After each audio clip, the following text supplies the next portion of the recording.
Make it a beautiful day.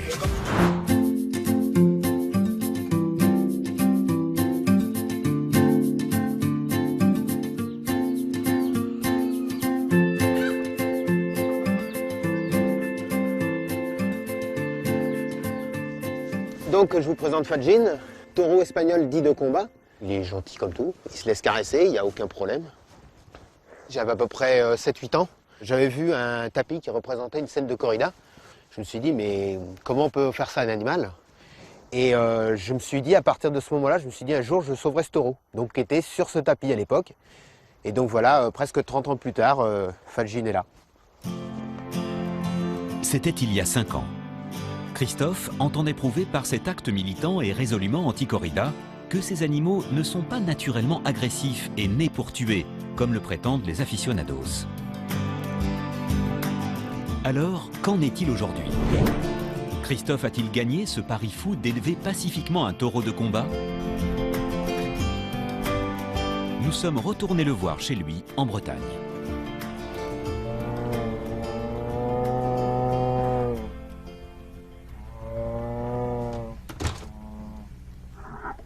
Fadjin! Bah là en gros, qu'est-ce que t'as râlé? Eh oui, je sais, il pleut, t'aimes pas la flotte. Hein. Bon allez, j'arrive.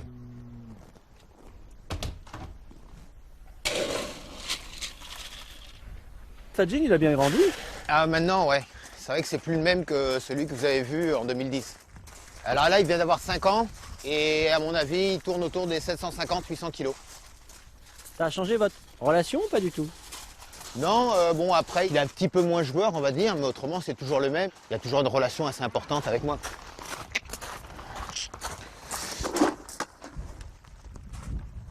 Allez, pousse. Pousse. Voilà. Donc vous voyez, j'ai même réussi à instaurer des codes entre nous. C'est juste pour éviter qu'il mette un coup de corne ou alors qu'il, avec sa gueule, carrément baisse le saut pour l'avoir le plus vite. Donc je lui demande de se pousser, il fait 2 pas en arrière, je le pose et puis voilà quoi. En 2011, j'ai pris une vache de même race, qui s'appelle Gloria, la voilà. Donc je l'ai eu comme lui à peu près à 5 semaines, 5-6 semaines, et je l'ai élevé au biberon aussi. Le couple Fadjin-Gloria, en fait, a eu d'abord Iris, donc qui a 2 ans, et ensuite Juliette, qui est de mai 2014. C'était important pour son équilibre? Bah oui, parce que voilà, c'est des animaux comme de troupeau. On ne peut pas avoir un taureau seul. C'est pas bon déjà pour lui. Et étant dans une terre d'élevage, après il y a quand même des éleveurs qui ont des vaches laitières. Si c'est pour que Fadjin parte pour aller rejoindre ses collègues chez les éleveurs voisins, je suis pas sûr qu'ils auraient été ravis de voir un taureau 1 ou 2 fois par semaine chez eux, quoi.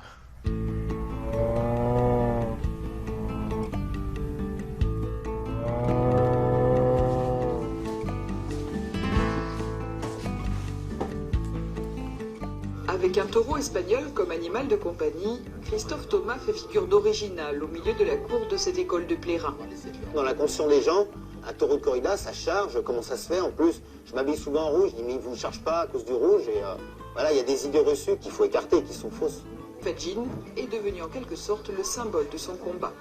Juste après le passage de 30 000 amis, je suis parti, j'ai fait le tour de Bretagne donc pendant 3 semaines avec Fadjin pour expliquer ce que c'est que la corrida et surtout expliquer ce que c'est qu'un taureau espagnol. Et nous aussi, avec l'association, on a essayé de communiquer à travers un calendrier, en l'occurrence, où on a réussi à avoir des personnalités qui ont signé. Ça motive. Quand il y a des gens comme Gueluc, par exemple, qui me disent « Continuez ce que vous faites, c'est très bien », bah, ça fait vraiment plaisir, quoi. Et il y a même une télé étrangère qui m'a contacté, donc en Italie, c'est la RAI, pour me demander carrément de venir sur le plateau pour raconter l'histoire de Fadjin.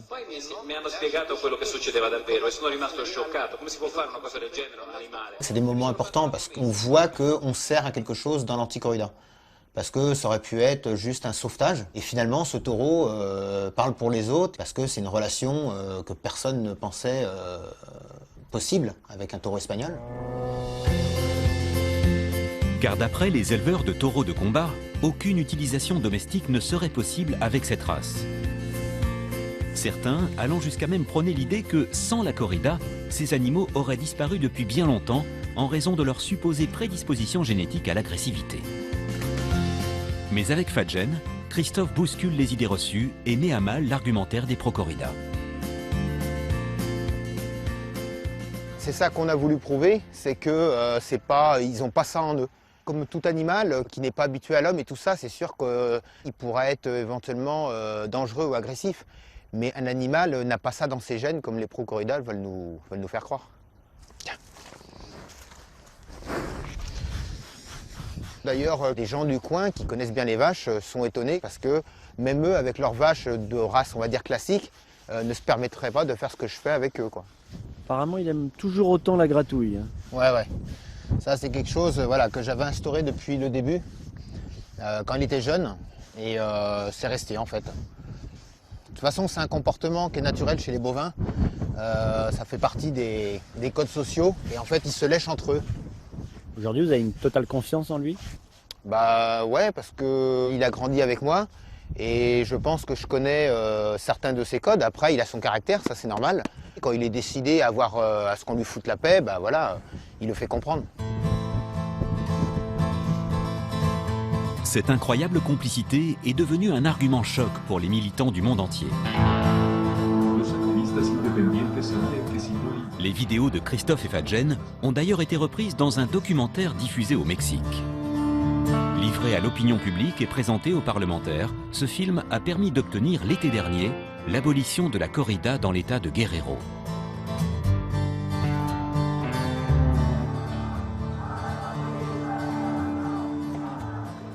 Et c'est vrai que ça m'a fait quelque chose parce que savoir qu'il y a quand même 123 arènes où il n'y aura plus de corrida, en sachant que par corrida, il y a 6 taureaux. Donc imaginez, c'est des milliers, des milliers, des milliers de taureaux qui ne passeront plus dans les arènes de cet état de Guerrero.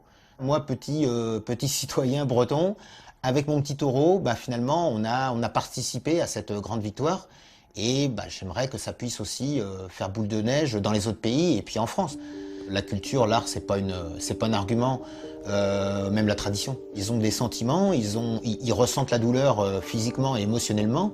On ne peut pas faire de la corrida d'un spectacle pour amuser une certaine partie de la population française, voire même mondiale, quoi. Donc là, Fadjen, par exemple, il a 5 ans, donc il a exactement l'âge où il devrait rentrer dans l'arène. Donc là, j'ai avec moi les différents instruments de torture qui sont utilisés. On a la pique, donc c'est ce qui est utilisé avec le picador en corrida espagnole. Et on a les banderilles que beaucoup de gens connaissent, mais voilà, on n'en a pas forcément vu de près. Ils vont en planter 6 dans le cou, à la base du dos du taureau. En corrida portugaise, on nous dit souvent qu'il n'y a pas de mise à mort, alors qu'en fait, voilà, un des instruments qui est utilisé, par exemple, c'est le reron.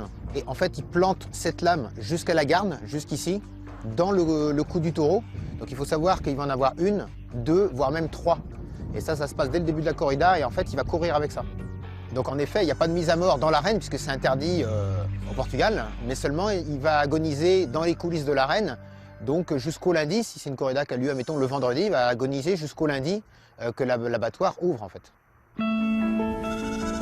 Si l'abolition totale de ce spectacle barbare n'est aujourd'hui pas envisagée en France, une lueur d'espoir a tout de même jailli en janvier 2014 lors d'une session à l'ONU. Une recommandation a été exprimée pour s'opposer à la présence d'enfants lors des corridas, estimant qu'une telle pratique est contraire à la Déclaration des droits de l'enfant.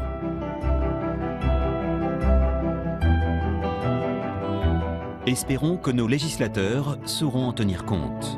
Et s'il faut pour cela que Fadjen aille jusqu'à l'Assemblée nationale, Christophe nous l'a promis, il l'emmènera.